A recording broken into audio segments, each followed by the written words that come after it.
Hello, and thank you for joining us for Moss Talks, where with more conversations and more culture. I'm Joel, co-founder, creator, director for Moss Magazine. And I'm Sydney, co-founder and editorial director for Moss Magazine. So, Sydney, we just wrapped up issue 11, Golden Hour. How do you feel about the issue? Is there anything you want to reflect on? Overall, I'm very proud of it. I think the theme is reflective in every page of this issue, and I like how each story has its own world, which I think is very unique. I also like the games we have in there and just the fun little quizzes. It's really interactive this time. And I really enjoyed just speaking with everyone, and it all came together when at one moment I didn't know if it was going to come together. Yeah, I gotta say it was fun designing everyone's spread this time, giving them more space to be represented versus previous issues, and the photos were really good for me. So design and photos were best they've been, in my opinion. I agree. So yeah, I would say I'm interested for what issue 12 has to offer. Yeah, this was the first time I think every person went and did an original photo shoot just for us. Yeah. So that really made the difference. And that was really cool and sweet too. Yeah, that was, and I gotta say it was the best part because editing iPhone photos is fun to a certain degree. I said it was the best part because editing iPhones photos is fun to a certain degree. Yeah. And they have that weird format with the HEIC or something. Yeah. And sometimes I can't even download that and use it anyway. So yeah. Less user based. But anyways, on to these topics for today. So as y'all know, Euphoria is currently premiering season 3 on HBO Max. And for those that don't know, Euphoria is a teen show that covers teenagers in their later years of high school. It started in 2019 and then COVID hit. It came back for season 2, I think in 2022. And then now in 2026, they're releasing the final season, which is season 3. The newest season has pulled back on its staple pieces, on what makes Euphoria Euphoria. There's been changes in the makeup and the lighting and the music. And although it doesn't look or feel the same going into season 3, the premise of the show is still there. As characters continue to chase that euphoric high, just in different ways. So I kind of just wanted to chat a little bit about this because I think having these big breaks in between seasons like that, it does more damage than good. Even though I think a lot of people justify it by being oh, we're going to come back bigger and better and everything's really just going to be flushed out. I feel to take big breaks like this, you do lose your audience retention and you might even lose the heart of the show. Because I said, Euphoria started in 2019, which was pre-COVID, and the characters, they were all juniors or seniors, they were my age basically. And so going back and rewatching season 1, it feels 2019, the styles, the makeup, even the music, all of it just feels very much 2019. Versus going into now, everything is warmer lighting wise. It's brighter, whereas in season 1 and season 2 it was a little darker. Purple was a really popular color in the first 2 seasons, and it was a lot of cool tones. Even with the styling, again, 2019 you have a distinct style, but they also all look like regular high schoolers too at the same time. So no one was trying to wear anything trendy, and they were dressing their age. I haven't seen season 3 fully yet, but I know in season 3 outfits are a bit different. Of course, they're older. And then also with the music, I hope I say his name right, but Labyrinth, yes.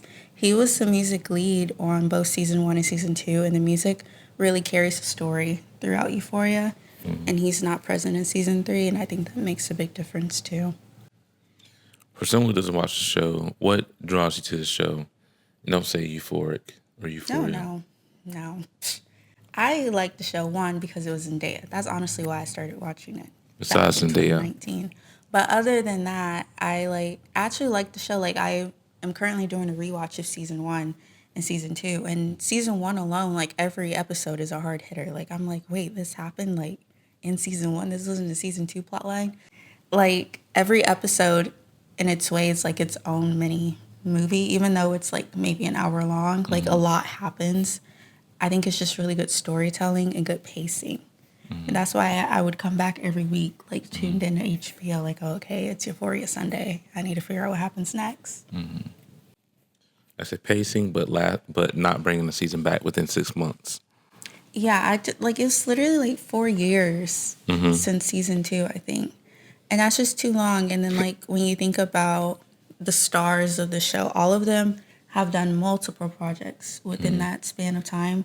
And of course they've gotten older and they've grown like in their craft and like their artistry and everything. And I think you can see that, like, to bring them all back for season 3, like we could have gone without, honestly. Like Jacob, like he's like a really big movie star now. Like he's doing like good dramas. And so like to bring him back to Euphoria feels like, well, I see here, like he's way better than this. Or like even with Zendaya, like she's doing great projects and like she does meaningful projects too. She doesn't just like say yes to every single script. It's like bringing her back to Euphoria. It's just like really, like I don't know, like I could have gone without a season 3, honestly. Like I haven't watched a lot of specific Zendaya movies, but I feel like she's done Challengers, Spider-Man, the drama. She's done 3 or 4 films I already know within a span of time, which is kind of crazy. But yeah, that's insane And for a show to Dune. be going on. Yeah, and Dune. Yeah, That's exactly. insane. And a lot of them, like But that's a of them are career for just some like people. that. Yeah, a lot of them have grown into like full-fledged careers within those 4 years, and then you're making them come back. Like, come on now. Yeah. Anywho, on to the next subject, which is when we talk about legends, what contributes to a legacy? And so, in recent debate via Twitter and online media, like we've seen the Michael movies come out, we've seen Michael Jackson, and people are starting to get back onto this. People are coming back to realize how big of a legend he actually was, instead of just like being Michael. Like it's actually like how deep cemented his legacy has impacted the culture. And so, like, my question is, what makes a legend? What makes someone that goat or gloat? I think, like thinking about Michael specifically, and like we went and saw the movie, and like thinking about the storyline. For me in the movie, I felt like he was like that guy when he was like, it was a scene when he was in the board meeting, and everyone just had like immense respect for him. And that respect was there because, like, one, he worked so hard at his craft, and you can tell, like, even at that young of an age, I think he was still in his 20s at that point, he like perfects everything he does. He works really hard. He's very intentional about what he does and how he presents himself, the music. Like, he works really hard on his music. He would stay up late all night because he had to do, Jackson 5 stuff during the day. So he would, like, have that drive to, like, work hard on his solo stuff. And the fact that, like, he just has, like, that star quality about him. Like, he's truly, like, a performer, an entertainer. Like, he just has that aura around him. So I think just the fact that, like, he was so young, so driven, so talented, and like still nice, but he also was like highly respected. I really think that's like that made him a legend. Like, Do you think awards mean more or acclaim? acclaim. Like the people that know him. I feel like it's both, honestly, because like you need the awards so that when you're no longer here, people can be like, "Oh, Thriller, like the longest charting album of all time." Like that means something. Yeah. But then also to know like stories of like who you might look up to, like celebrities you might look up to, actually look up to Michael Jackson. So I think you kind of need both. Like all the stars look up to him. Justin Timberlake, Beyonce, Usher, they're all like Michael. And then Michael also has so many awards. But even like some things like his Bad album, he doesn't have a Grammy for that. He got snubbed for that. But he was still a legend. Like that's still a legendary album, a legendary era in his life and in his career. And a lot of people still very much respect all the songs and artistry from that era too. if that makes sense. Yeah, I agree with that because awards only mean so much. Like awards are great in terms of history, or recalling history. Acclaim is great in terms of passing it down to making like a household name. Yeah. Because like every artist or every person that creates wants to be a household name, but if you don't have anything, if you don't have any like awards, it's kind of like, oh, like you're okay, like it's like you're cool. Yeah. Yeah. Or even like thinking again, like another scene in the movie when it's like the very last scene, I think, or like the human nature scene and the bad scene, like basically like when he's on stage at the concerts. I think that also just gives off legend status because like you're just like wrapped in his aura and his performance, like the details he puts into like each dance move, each flick of his finger, tap of his shoe, and then like he's singing live and I don't know, like just like all of it together and like the live band and like he's the one, he's the director. Like the band don't do anything without the cue from him. And Michael would go off script all the time. So like kind of just like at least for me, because like I was not alive when he was performing, it was cool to see. I want to pose a hypothetical. So let's say Michael was alive. He just released his latest album last week, and let's just say it was terrible. Like man, absolutely terrible. I don't even mean like I mean like in terms of internet terrible. Like we heard some bad albums, but in terms of like if he were alive today in the current media, do you think his legacy would still be cemented? I think so. I think because like when he passed, the media was not his friend. Yeah. Like I know like when he passed, a lot of people were like, "Oh, Michael Jackson, like he's scary," like blah blah blah. I would say that if Michael was still here now and like he got over like that blimp in media, because I don't think the negative media would have lasted much longer, honestly. I think he would absolutely still be a legend because I feel like people of our generation really respect him. And I don't know if that's just because of his death and we were all really young and like that's how we got into him, or if it's the fact that like we just recognize a true performer, like think about it. We don't have any performers for real. This is true. Like Michael would stand out no matter what, and I think we would all really appreciate that. And I feel like Michael Jackson would be all over social media having a good I would time. say we have people that are performative, not performers. Yeah, like no Like one, not people that put on the show, but people that put on the act. yeah, or like like they're lip singing or like they're not even dancing and singing or like they're not performers. Michael Jackson was really a performer for real. Yeah, like or they just how to say, if they weren't getting paid to tour, they wouldn't care. Yeah, like I love Justin Bieber, but like Coachella, he just sat on stage. Whereas when he was little, he was a performer. I mean that's a different thing. That's Coachella. I don't really care. But that's what I mean. Like a lot of people are just like just showing up. But I think to answer to my hypothetical, I think that in our current media, with all the podcast bros, all the hot topics, Twitter, all the social media platforms, people would run away with how bad the album is, despite his legacy. Like how I say, the people that know Michael, like we would still love Michael for the legend that he is, but the people that are like how I say in the media, yeah, media trolls would be the type to be like, oh, like this is a bad album. Of course, that's always gonna happen. Like I also don't think Michael will put out a bad song. Just saying. me neither, I but understand your hypothetical. But yeah, I feel like that's always gonna happen. Like there was always like paparazzi, and now there's always like trolls out there. And but also just to add to legendary status, I think one of the things that people need to realize is that you can be a legend where you're at. Like, it doesn't have to be global, doesn't have to be national, doesn't have to be international.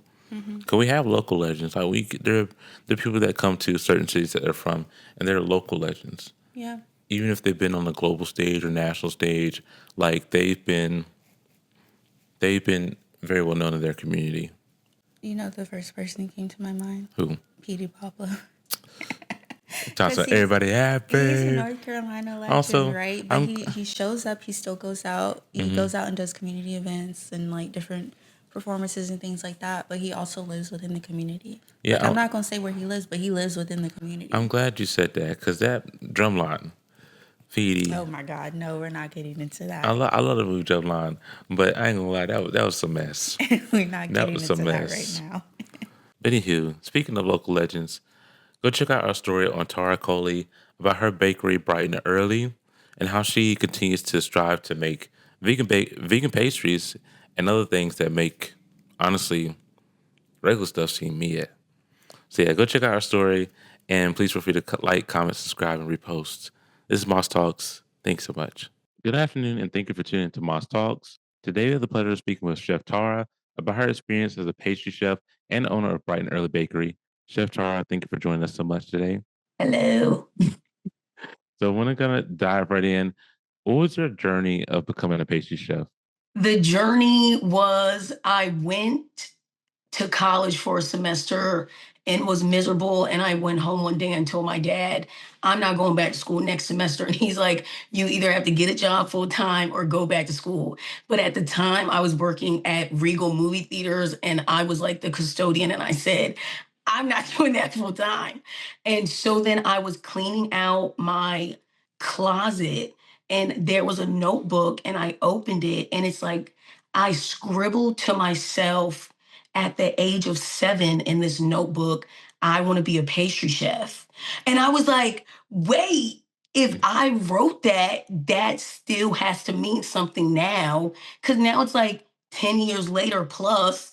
And in that moment, I remember when I was younger, I would tell all of my teachers, I'm gonna make your wedding cake when I grow up. I'm gonna make your wedding cake. Nobody in my family cooks or bakes. So it's like I didn't see it as an example.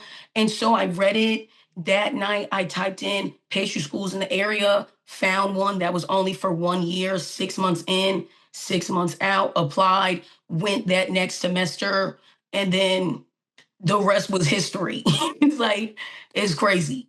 Love No, it. yeah, It's I like, love that. yeah, like you manifested it in a way. Like, I Yeah. love that. There's Yeah. power in writing. Yeah, and I always tell everybody like everything I am doing is just off of something I said to myself at the age of 7. Like Yeah. this is just a dream.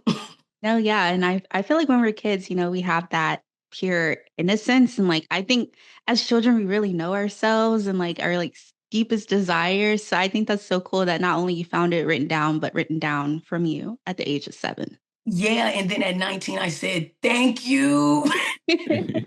Thank you, Pastera.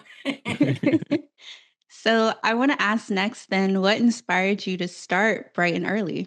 What inspired me was after going to pastry school, I worked professionally in restaurants in DC. So a lot of Italian and like French bakeries. And while there, I would help my other chefs with their side pop up businesses. So I did like a donut pop up with the chef. We did like a cake pop up, and I was always helping them. And then I was like, I can do this. And while working in the restaurants, the vegan menus for pastries sucked. And I was like, people deserve to get like good food. And my sister was non dairy and she can't eat nuts. So I was like, well, let me take over these menus. And so I would just be like, can I do a vegan pastry? Can I do a vegan pastry? And since nobody wanted to do them, they let me do it. And then after doing that for a while and seeing how customers enjoyed it there, then I was like, okay, I can just make this a business. It cannot be that hard. I like that they gave you the space to like kind of Yeah. take that on and explore it. And then again, like you're making vegan baked goods. And there's a lot of people out there, who have those sweet tooths and, want to indulge, but they can't because of like their diet. So the fact that you found a niche, within the bakery world, like Yeah. that's perfect. Yeah, very niche. And I always tell everyone, I'm like, if you're going to work in kitchens, utilize their time and their money if you want to practice. Because the amount of stuff I made that sucked. And I was like, well, this isn't my money that I'm spending, but they let me spend it. So it was so much trial and error. And I'm like, I always thank all of my chefs through everything I've done because I'm like you said, they gave me the space. And I really do appreciate that because of them. I'll say, this is another question. Since you found the Mhm. purpose for Bright and Early, you found vegan desserts. How did you come to the name Bright and Early? Because at a job I was working at, I was the manager, and I would get to work at 4:30 in the morning. And I would be up at 3 a.m. So I'm like, I'm up bright and early every single day. So that's how I got the name, because I'm like, I'm the only one awake at 4:30 in the morning. Real. It's so real. I could not. I could not. So my hat is off to you. No, for real. So as owner and pastry chef, what's a typical week look like for you, especially with working in a shared kitchen space? So, a typical week for me: on Monday, I start to bake off my wholesale for deliveries on Tuesday. And that is also a prep day just to start the week off. By Tuesday and Wednesday, I am mostly running errands, buying groceries, grabbing flour, and then I'm writing a long to do list. Wednesday is my big prep day. And that's usually when I'm like, okay, let me shoot some videos of like a bunch of random stuff that I'm doing. I'll go home, promote. Thursday, I send out my newsletter, post a reel and a TikTok. Friday is when I bake off all the pastries for then the farmer's market Saturday that morning. I am so impressed. And it's just you doing all Yeah, of it's just this. Yeah. me. Wow. See, that's a lot. For one person to do wholesale, that's insane. Yeah. Yeah, Literally. wholesale came out of nowhere. Like, they always said like give samples out and let people try it, but I was like, what I did, I went to these coffee shops and I said, "Hey, can I just pop up in here? Like, this is not going to cost you any money. The responsibility is all on me. I just want you to see that I can bring people in here and they want to buy my product." And so I did that. And that was how I was able to get my first two, which was the Daily Beer Bar and Omi's Coffee Shop, both in Durham, because I popped up. They saw people liked it. And then I was able to wholesale with them. So I was like, yeah. Yes. No, yeah, and I love that. I feel like that's like, the good thing about this area, Durham, Raleigh, like support local is like a Yeah. huge thing. So I love that they saw, how great you were doing. They were like, "Come on, girl. Like let's Yeah, keep it just hop rolling." in. So you develop unique flavors. I want to know like what's your process when creating or experimenting with something new? Where do those ideas come from? The ideas come from seasonality. So my bakery is based on the seasons. So really you will not find strawberries in December for me. For the wintertime, it's mostly sad. It's like apples and pears. But then add a little cinnamon, add a little ginger. So I first start off with that. I'm like, okay, what is in season right now? And then I think to myself, what is a fruit or a vegetable I want people to eat that maybe they've never tried before? So the 2 weeks ago, I wanted to do a chocolate cake and put it on the menu. But then I was like, citrus is in season. It's the winter time. I like passion fruit and chocolate together. So I was like, oh, let me do a chocolate passion fruit cake. And so then I put it on the menu, and then people are like, how do you come up with these flavors? But it's like, I'll do the season. And the last week, I did a Biscoff brownie Danish. And that was my take on the Dubai chocolate brownie. Mhm. But I was like, I don't use nuts, so I didn't use pistachio. I had Biscoff, I had brownies, and I was like, oh, well, this is an ode to this, but in my own way. Yeah, I love like that structured creativity in a way. Yeah, it's literally like a house. I'm like, let me start the foundation, and then it's like levels. And I always do at least just two flavors that I really want people to taste. I don't do more than two to three. After that, it starts to get like muddled. Yeah, yeah, totally. And I like that you respect, the season because like then again, like you're getting like the best of the best, during that Yeah. time of month. And it really speaks. Joel and I went to the farmer's market yesterday and we're like, there's so many apples, like OMG. But now I'm like, wait, it's February. No strawberries, nothing. It's Nothing. barren. We literally went looking for strawberries. I said, wait a minute. So, what's the biggest misconception people have about vegan desserts, and how do you challenge that through your work? The biggest misconception is that it's nasty. It's bad. I'm like, guys. And really, the way I challenge that is I have a lot of people that come to my booth and they don't even know it's vegan. And then the moment they find out, they go, wait, no offense, but this looks too good to be vegan. And I'm like, well, with that idea, I challenge you to try one item off of the menu. So I'll say, like, you can never mess up a chocolate chip cookie. You can never mess up like a chocolate croissant. And then I'll like point them in the direction of something a little bit more familiar. And then I've never had somebody try something and literally say it was nasty who were not vegan. And at this point, I think majority of my customer base are not even vegan. They just like the food. And I love that, like, you're educating them too, you know? It's Yeah. like, Yeah, yeah, like they're every day is educational. Like when I did the chocolate passion fruit cake, people do not know what passion fruit is. So literally, I was like, this is what passion fruit. I did a guava cream cheese Danish. People do not know what guava is.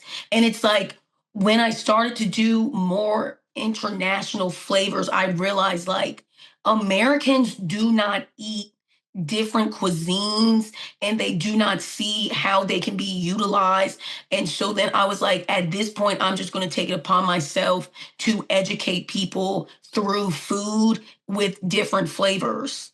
yeah, absolutely. And I like recently Joel put me on to a British Bake Off and Oh, I'm amazed because like you said, like overseas there's so many different like flavors and yeah. profiles and like cuisines they can pull from. And so I'm just sitting here thinking like, oh, I didn't even know like to think of that in a dessert or this or that. So I love that like you're also, bringing that over here too.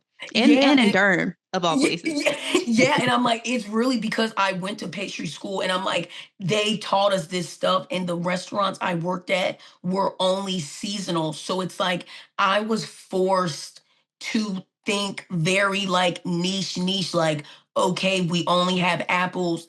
How many different ways can you make an apple taste good? Because look, when I first started, I said apple pie.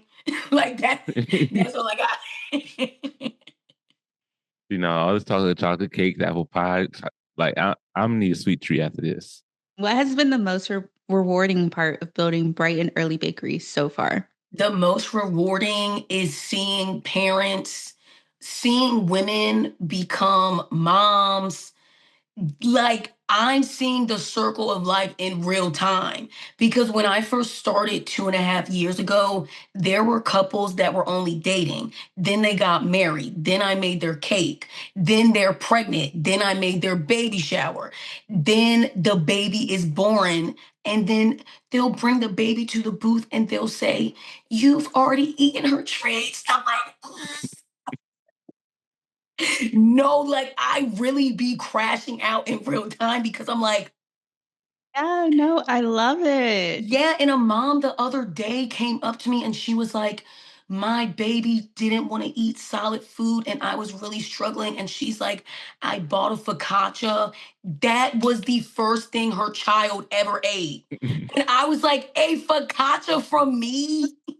Like, and so she always gets a focaccia and the baby eats it. And I'm like, That's so sweet. Like just like how you can see like your customers' growth and like they always come back to you for like those big moments like that. Like, wow, that's yes. so special. It really is special. Sometimes I'd be sitting in the car crying. I love it. I love it. And that like that makes it all worth it. I think at the end of the day, like just like that human connection of it all, the community of it all, like, food really brings people together. It does. And that's why I love food. I'm like, it's more than just the food, it's the people, it's the environment. It's how are they eating it? How are they reacting? Like, I watch the way people eat. So then I know, like, okay, if I want this reaction out of them, this is the stuff that I need to do because it really does bring me joy to feed people. But we're gonna jump into our quick fire. Basically, how it works, I'll ask you a question. The first answer that pops in your mind, that's gonna be your answer. Okay. Okay, Favorite sweet treat? chocolate chip cookies, Watch TV or listen to music while baking? listen to music, Taste or bake the dessert? taste. Go-to coffee order. Ooh, I am a espresso tonic girly for life. Favorite time to bake. 6 a.m. So I have a few follow-ups.